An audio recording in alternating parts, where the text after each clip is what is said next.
That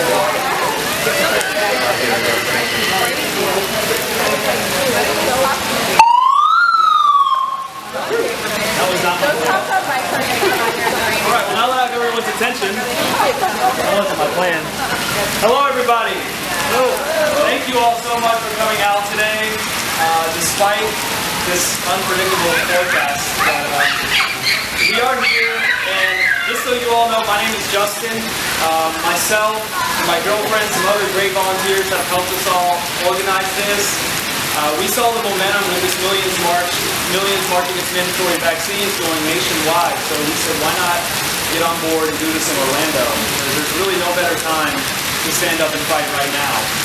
As you all know, our medical and religious exemptions are at risk. The health of our children's future is at risk. And we see what's happening in New York, we see what's happening in California, and it's coming down the pipeline in Florida as well. As you all know, we have SB 64 that was just introduced from Senator Lauren Book down in South Florida. And this is the bill that aims to strip our religious exemptions and threaten our medical exemptions. And ironically, this march wasn't even planned for that bill. We started getting involved with this, and then the bill was introduced. So what great timing for us to have like a rally point. So that's what we're here to do. We're here to inform people and educate people. Hopefully, if this rain lets up, if this blows over, we can still have our march, make our voices heard. We've got a couple of good speakers lined up today, and I'm going to introduce them. Let's see if I have anything else.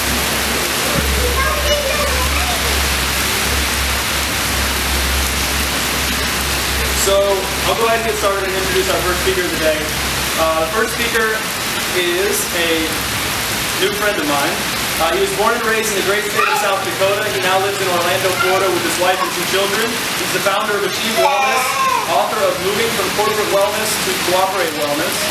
He's owned and operated one of the largest chiropractic and wellness clinics in the United States and currently helps individuals and organizations apply a vitalistic model of healthcare to their lives.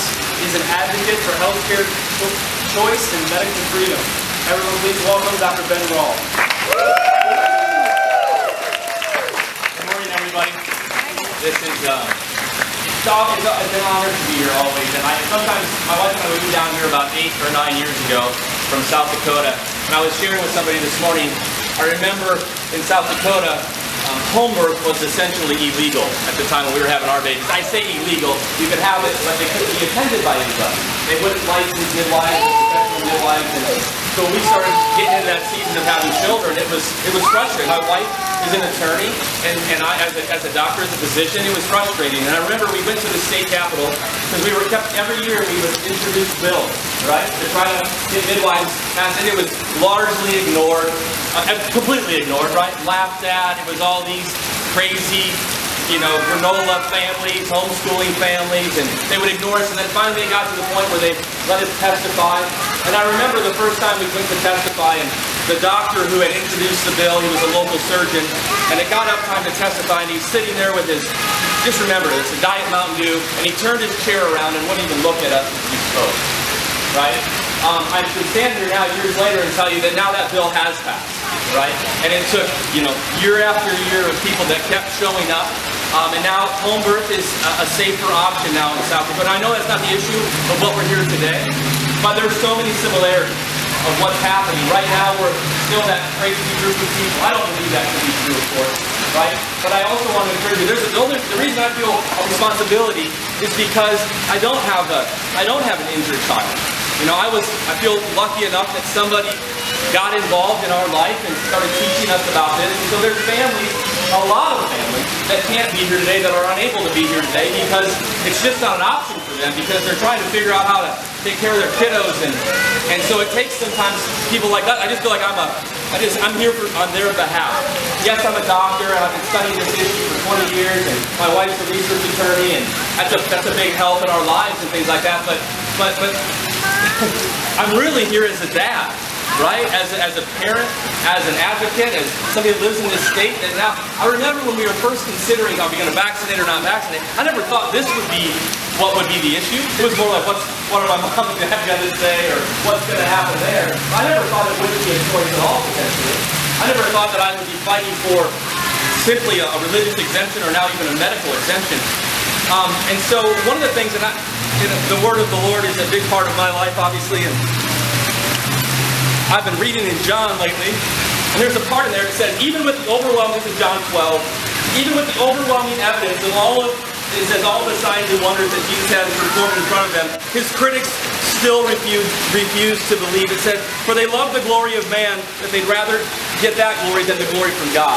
And I think what we're seeing happen, particularly with our legislators, right? They're so afraid, or they're bought and paid, or, I think we all can see that. We see what's going on in California, we see what's now happening here in Florida, right? That we get frustrated because it's like, can't you see the facts? Can't you see the evidences, right? That all of us here would be aware of. And I think it's encouraging. So I have to believe, there you have Jesus himself doing signs, wonders, and miracles. People are literally watching it happen, and they're like, yeah, anyway, we still don't believe, right? We still don't believe, and so we're doing the right thing, right? Showing up here on a Saturday morning to do the best that we can. However, I think we have to remind ourselves that I don't think I have a gift of prophecy, but I think it's going to get crazier before it's going to get better. Right? I know you guys got to probably see that. We're right on the anniversary of the MLK speech. That's right around here, the 28th of August. And so there's those, I think we all feel sometimes that sensitivity to these issues. I think we feel certain similarities here.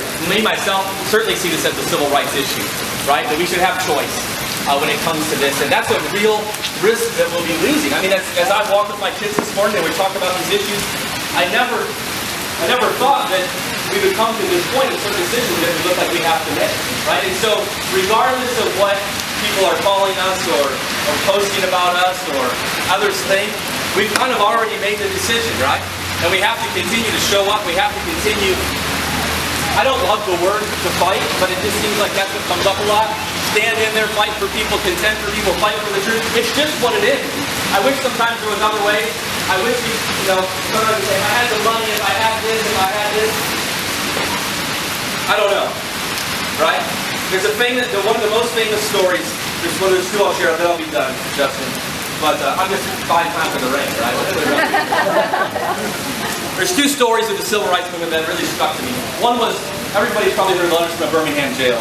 We remember that famous letter. What's interesting is that letter was written to the clergy. Because so Martin Luther King is jailed in Birmingham in isolation, and the clergy, 8 of the biggest clergy at the time, were saying, Martin, slow down. You're asking for too much. It just seems crazy to look back on, right? But you want too many rights. You want, just slow down. And so he wrote this letter. But the reason he was in that jail, they were going to march that day, and they had said, Martin, you can't march.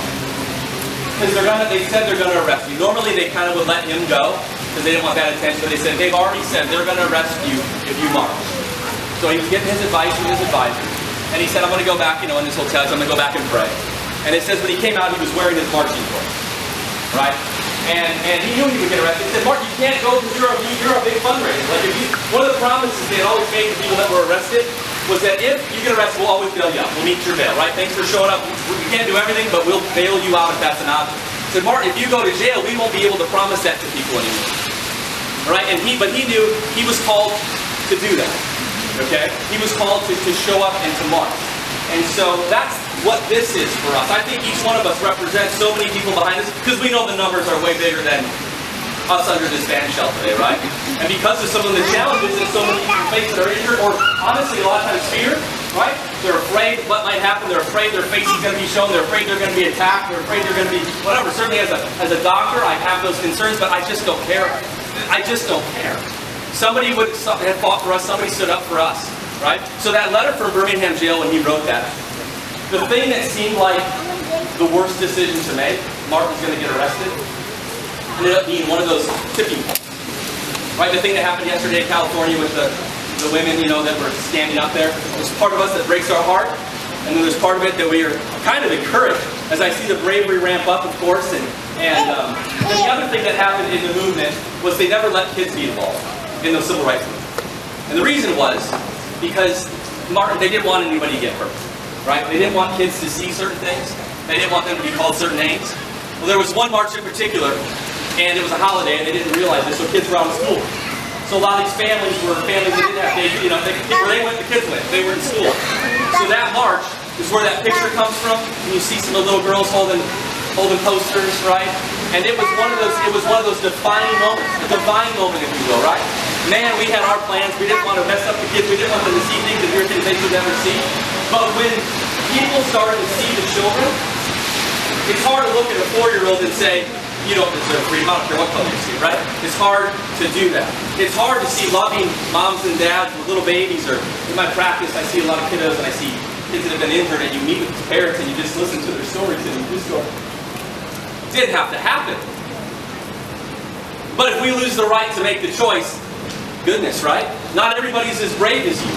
We're kind of that leading edge, that front edge that's fighting for those people. And so I'm so honored to be able to be here, to be able to speak to you guys. I am with you.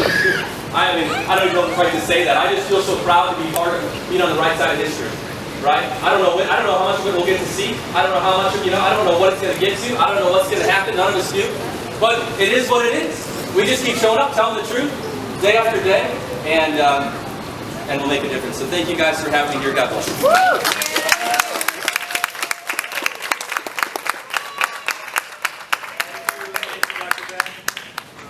So I just want to remind everyone, another thing here today is, we're here for something so basic and simple.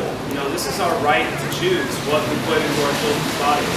This isn't about pro-vax or anti-vax, and that's what this movement is all about. It's just sticking to that basic premise. It's not a political thing. Anyone should be able to look at this and say, you're right, I should have the right to choose my body or my children's body, and not the government. So that's what that's just something I want to remind everyone here. We don't want to alienate anybody. I don't know if there's any people who are pro-vaccine here, but I would welcome them. They should agree with this as well. It should be your choice, no matter how you feel about the topic.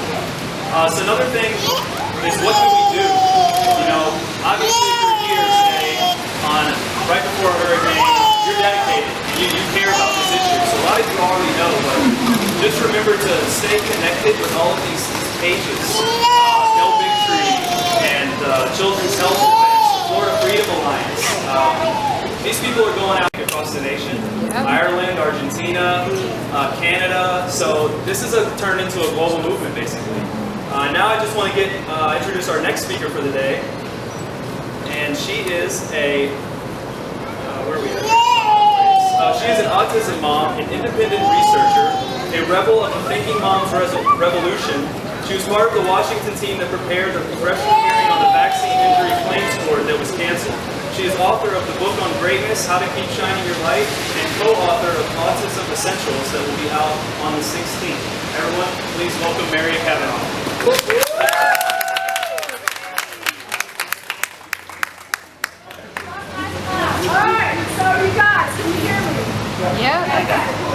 Okay, so I first want to thank everybody that I know we disrupted your hurricane preparation, but this is just really important.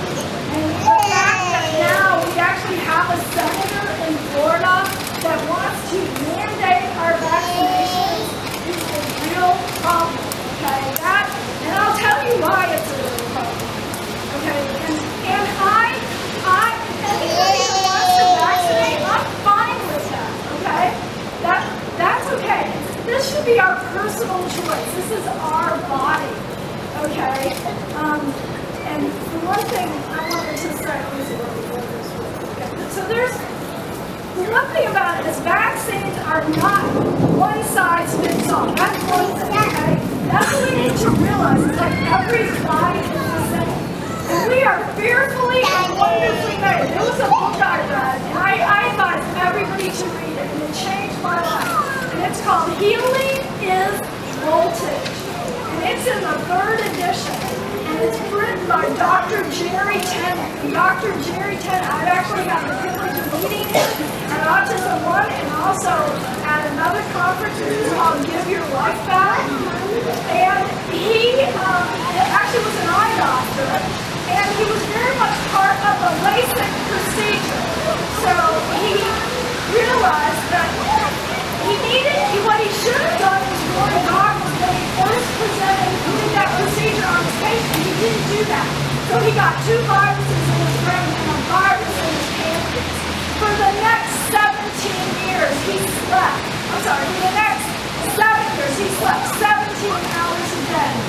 he studied the body, and he tried to figure out how could he get his body working again. Because Western medicine had absolutely no answers for him. They were ready to write him off. So he was able to determine, because our cells run on voltage, so he was able to determine if he could turn one cell on, he could turn all the rest back on. And that's exactly what he did. Okay, so, I mean, I can't stress enough that we are fearfully and wonderfully made. Every single part of our body gets renewed. Renewed in days, renewed in weeks, renewed in months. Okay, so what we've been told about our body with Western medicine is not true. We need a paradigm shift. So what we're being told is what's led us astray. Okay, so vaccines are not one size fits all. Toxicity builds up over time. You know, people say, oh, I'll just get one vaccine. It's not about that. It's about how much toxicity is in the mother when the baby's in utero. What kind of vaccines is the mother getting when she's pregnant? I mean, in my day, we weren't allowed to get vaccines when we were pregnant. Look what they're doing. Okay? And so it's built up over time, you know, and the first thing they do is they're going to do the Hep B as soon as the baby's born. Okay? What that does is it is interfering with the sucking reflex. I don't know how many mothers, when the baby was sucking just fine, doing great with breastfeeding, and as soon as they got the Hep B, all of a sudden the baby could breastfeed. So breastfeeding is so important to the baby's immune system. Okay, also, there's no liability, so really they have nothing to lose here, nothing. It's like, if your child is harmed, what they're going to do is you're going to go to the emergency room, they're going to run up a huge pill, and you're going to come out of there and your kid is still going to be extremely sick. That happens again and again and again. Or your child could die. That happened too. They just had a 4-month, 3-day-old baby, and the father, you know, felt like it was just right to vaccinate. And that was 8 o'clock in the morning. By 12, and that baby was dead. And this is really happening. There are 36 vaccines by the age of 1. Okay. When I was growing up, I had maybe 5, and they were single-dose vaccines by the age of 5. So, you know, for people who say, oh, I was vaccinated, nothing happened to me. No, look at your schedule and then compare it to the schedule now. Okay?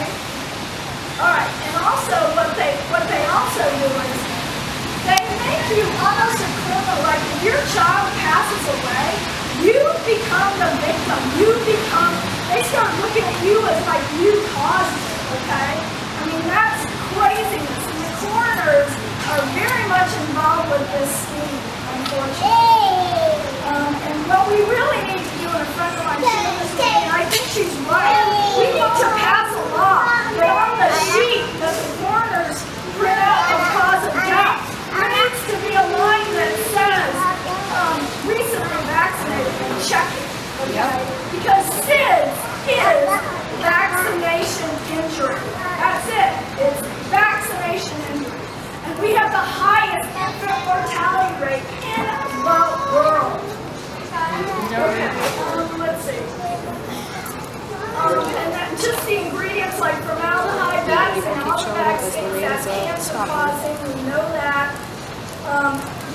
One thing that woke me up was that I attended a Defeat Autism Now conference in 2008. They showed me a study with monkeys, and the monkeys had gotten the same vaccination as the vaccination schedule. And those monkeys got autistic traits. Okay? That was a light bulb moment. I'm like, okay, I totally know what happened now. You know? So they have not tested these vaccines. Okay, we said that. Oh yeah, and then right now, and this is another thing, it's like 54% of children today have a chronic health condition. Why are we even going to this Western medicine model right now?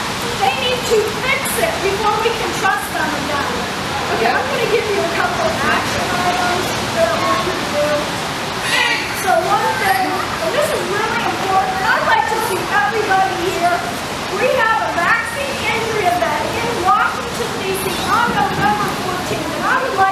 the mall, as crowded as it was on July 4th, okay? Because we cannot allow them to put something in our body that's going to cause us harm and then have no answers for us, okay? So it's November 14th. You can go on thebuyevent.com, and I would like everybody here, if we could get your email, if we could get your phone number and your name, and then we could start an email list, or you could start following people on Facebook. A lot of people. I mean, Facebook. I was involved in this movement prior to Facebook, and Facebook actually has catapulted our movement. You know, I have a love-hate relationship with Facebook. But you know what it did? It allowed us to have conversation on what happened to our children. I learned from other mothers that other mothers' kids had ear infections from the time they were born until high school. You know, I learned that gastrointestinal reflux is not a normal thing. I learned that it was not normal for my child to cry from 12 a.m. to 2 a.m. the first 2 months of her life. That's not common. Okay? So we were allowed to talk to each other because with HIPAA, that's something else. They tried to shut us down. They made us look like health was a secret. Health is not a secret. So, if you could attend the Buy event, if you could also,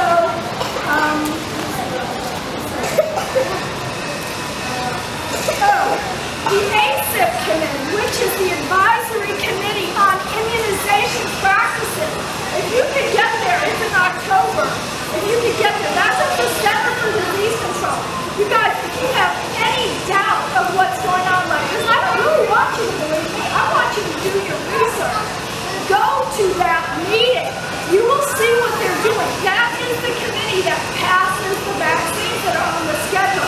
You will hear them have discussions about myocardial infarction, and then they will still pass that vaccine that's causing that. So we are guinea pigs, okay? And if you go there, you're going to see exactly what's going on. So I don't really know what their end game is. I really don't think this is going to end well for them. It's definitely not going to end well for us. But I get out of your comfort zone.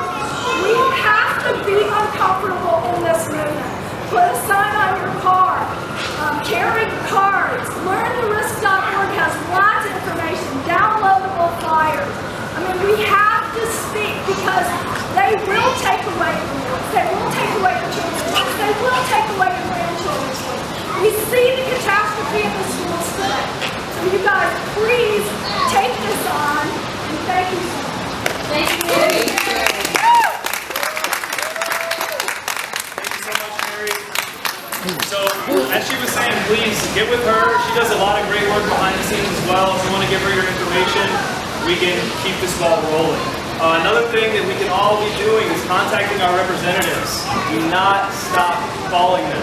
Send them letters, handwritten. Do what you need to do. We've got activists and people meeting with senators. But if you can't do that, you can call your local senator, and then you can call Senator Lauren Book, which I advise all of you to please do so. Call her because she needs more calls than anyone. She is the author of the bill, SB 64, that we're highlighting today. And also, like Mary said, we all have a role in this. So remember that if you feel like, what can I do? I'm a little nervous about meeting with a representative. I don't have any experience with that. Get a shirt. Wear a shirt around town. Put something on your car. We can all be a little activists in our everyday life. And that's how we can keep this momentum. With that being said, I think that we have beat the rain, fortunately. And I think we can still march. So that is great news. I'm going to go over a couple of the chants with you all real quick, just so we have an idea of we're marching. We're just going to be marching down we're marching of Washington here in Orlando, down Orange Avenue to one of the busier intersections, and then we'll come back. So we'll be back at the same point that we started at. Okay, so that works. Okay, so when it comes to the chants, I'm going to say our children, and you're going to say our choice. Our children! Our choice! Our children! Our choice! And then I'm going to say, what do we want? Medical freedom. And when do we want it? Now! What do we want? Medical freedom! And when do we want it? Now! Awesome. Another very simple simple one is kill the bill. That's just kill the bill. I don't think we need to practice that one. And hey, hey, ho, ho, vaccine mandates have got to go. Hey, hey, ho, ho. Vaccine mandates have got to go. Hey, hey, ho, ho. Vaccine mandates have got to go. And if we think of any other Spanish ones along the way, we can throw them in as well. If anyone wants to jump on the megaphone throughout the march, feel free, because I always lose my voice when I do this. I'll share mine too. And don't forget the hashtag MMAMD for Millions March Against Mandatory Vaccines. And let's get a quick group photo also before we leave with all the signs up and everything. Next, where should we be? Back here? Okay, so we'll go against this wall here. Everybody can squeeze in. If you see any extra signs and you want to hold one, feel free.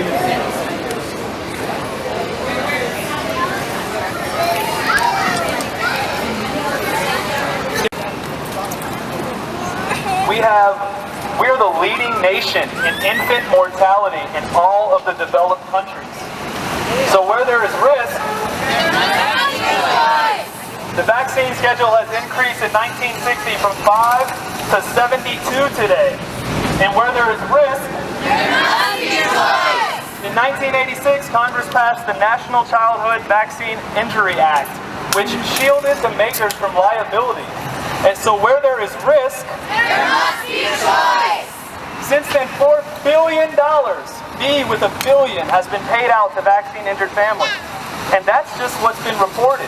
It's been estimated that only 1% of injuries are reported. That makes the numbers staggering. And where there is risk, there must be a choice.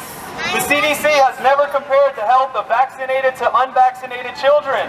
Is that not the easiest study to look at? And not only that, they refuse to do it. So where there is risk, there must be a choice. 5 vaccines tested positive for glyphosate, the chemical in Roundup, a known carcinogen. Where there is risk, there must be a choice. a senior scientist at the CDC said that they linked vaccinations to brain injury. So where there is risk, there must be a choice. thank you all so much again for coming out. We're going to be marching back the same direction in just a second. And let's get a quick photo op with the kids up here. That's what we wanted to do.